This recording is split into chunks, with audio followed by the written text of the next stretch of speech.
Throughout history, nations have spent billions trying to gain the upper hand in war, but not every military invention turned out to be a stroke of genius. Some were absolute disasters that wasted money, endangered lives, and left engineers wondering what they were thinking. Today we're diving into some of the most ridiculous, dangerous, and downright stupid military inventions ever created. From tanks that couldn't move to planes that made people vomit just by flying nearby, these are the weapons that failed spectacularly. Let's start with something that looks like it came straight out of a cartoon. In 1914, Russia unveiled the Tsar Tank, and calling it ambitious would be an understatement. Picture this: a massive tricycle with front wheels that stood 27 feet tall and a tiny rear wheel that was supposed to balance the whole thing. The idea was that those giant wheels would roll over trenches and obstacles that regular tanks couldn't handle. Sounds great on paper, right? Well, the first test showed exactly why this was a terrible idea. The weight distribution was completely wrong. As soon as they tried to move it, that tiny rear wheel sank straight into the mud and got stuck. The engines weren't powerful enough to pull it out, so this massive metal tricycle just sat there, pathetic and immobile. Instead of admitting defeat and scrapping it, they just left it in the forest, where it rusted for 6 years before finally being dismantled. 6 years of this giant failure just sitting there as a monument to bad engineering. Now, if you think the Tsar Tank was bad, wait until you hear about New Zealand's contribution to tank warfare. During World War II, New Zealand was terrified of a Japanese invasion, but they had a problem. They didn't have any tanks. So a politician named Bob Semple came up with a brilliant solution. Well, he thought it was brilliant. He took a farm tractor and welded corrugated iron roofing sheets onto it. Yes, the same metal you'd use for a garden shed. The Bob Semple Tank was born, and it was every bit as awful as it sounds. This thing had no suspension whatsoever, so every bump felt like getting punched in the spine. It had to come to a complete stop just to change gears. The vibrations were so intense that the machine guns would jam constantly, and soldiers inside would literally fall onto the hot engine and burn themselves. Critics called it a tractor in a shed, and honestly, that's being generous. It never saw combat, thankfully for everyone involved. But at least those tanks tried to use wheels or tracks. Some engineers thought, why not try something completely different? Enter the corkscrew tank, which replaced traditional tank tracks with 2 giant corkscrew drills. The logic was that these screws would let the tank move through snow and mud better than regular tracks. And you know what? On soft ground, it actually worked pretty well. The problem came when it hit anything hard. If it rolled onto a regular road or encountered hard rock, the screws would strip or break completely. Even worse, it couldn't steer precisely on hard surfaces. Imagine trying to parallel park a car that moves by spinning giant drills. It was a nightmare. Speaking of nightmares, Nazi Germany created something called the Kugelpanzer, which translates to ball tank. This was literally a one-man spherical tank that rolled around. Only one survives in a museum today, and looking at it, you have to wonder what they were thinking. It had almost no armor, so it wouldn't protect you from anything serious. The visibility was terrible because, well, you're inside a ball. But the real problem was simple physics. If it tipped over, which would happen constantly on uneven terrain, the driver was completely helpless. He'd just be rolling around inside this metal sphere like a hamster in a death ball, unable to do anything until someone came to help him. It was probably meant for reconnaissance, but even for that, it was useless. The Nazis also created the exact opposite problem with the Maus, the heaviest tank ever built, at 188 tons. This thing was so absurdly heavy that it couldn't cross a single bridge in Europe without crushing it. The engineers knew this would be a problem, so their solution was to make it waterproof so it could drive along river bottoms. Yes, their solution to the bridge problem was underwater driving. But even if you ignored the bridge issue, the Maus moved at a crawling pace and consumed fuel so fast that it was logistically impossible to use in actual combat.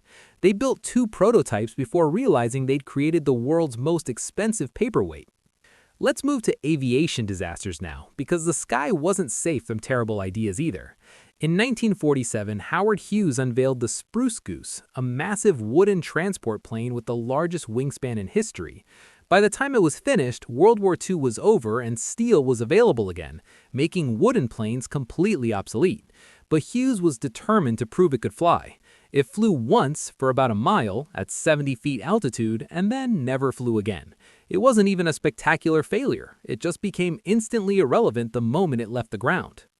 The Soviet Union, never wants to be outdone in terms of weird ideas, created the Antonov A-40, which was a tank with glider wings strapped to it.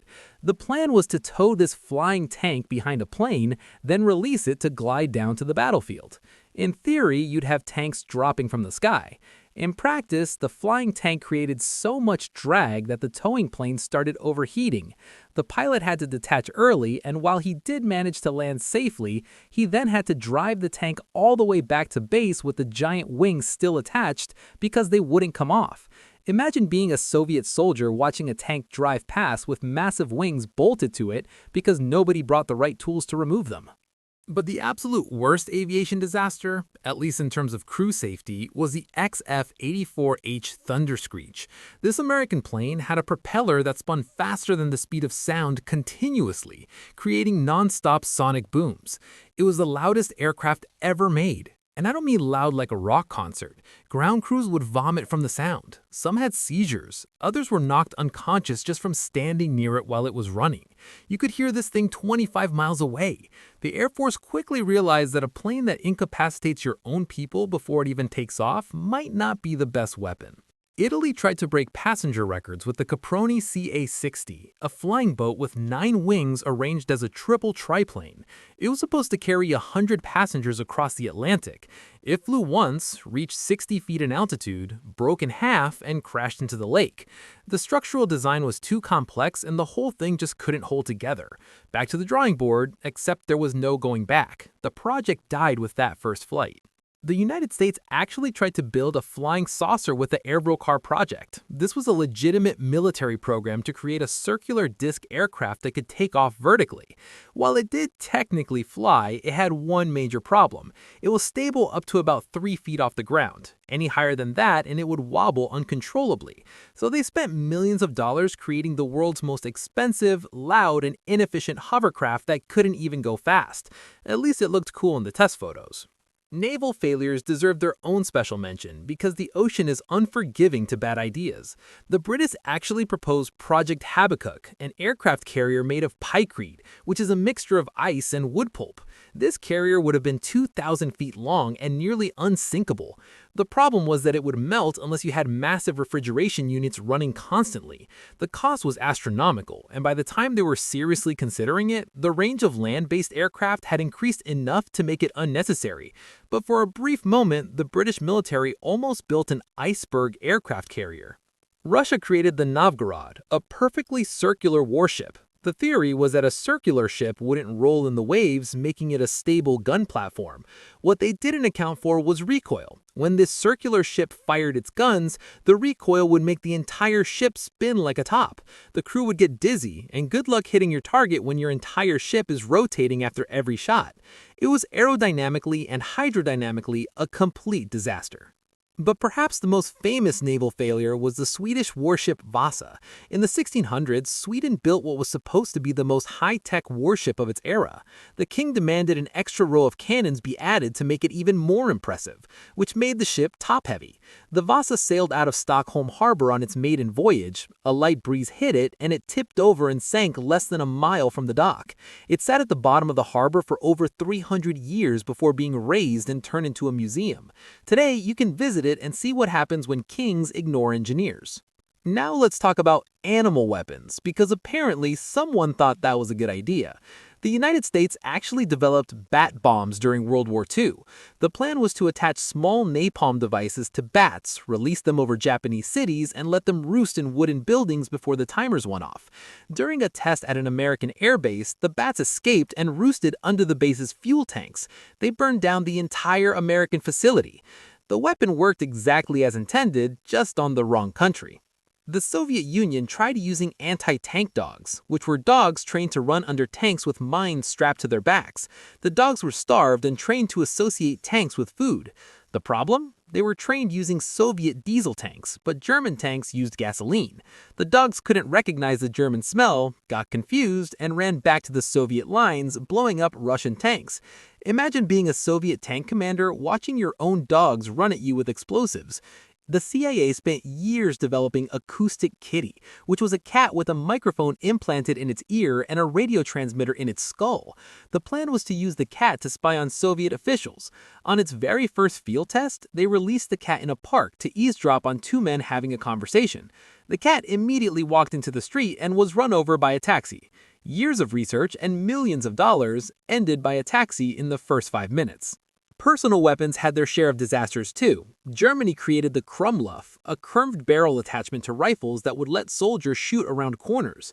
When you fired it, the bullets would shatter from the force of the curve, turning your rifle into a terrible shotgun. The barrel would explode after a few hundred rounds. Soldiers quickly learned that just leaning around the corner was safer and more effective. Britain developed sticky bombs, which were glass balls filled with nitroglycerin and coated in glue. You were supposed to stick them to enemy tanks. The problem was that if you weren't careful, it would stick to your uniform or your hand. You had 5 seconds to either rip your clothes off or detach it before it exploded. Many soldiers just refused to use them because the risk of blowing yourself up was too high. Finally, we need to talk about the nuclear madness of the Cold War. The United States developed the Davy Crockett, a portable nuclear weapon that could be fired by a single soldier from a recoilless rifle.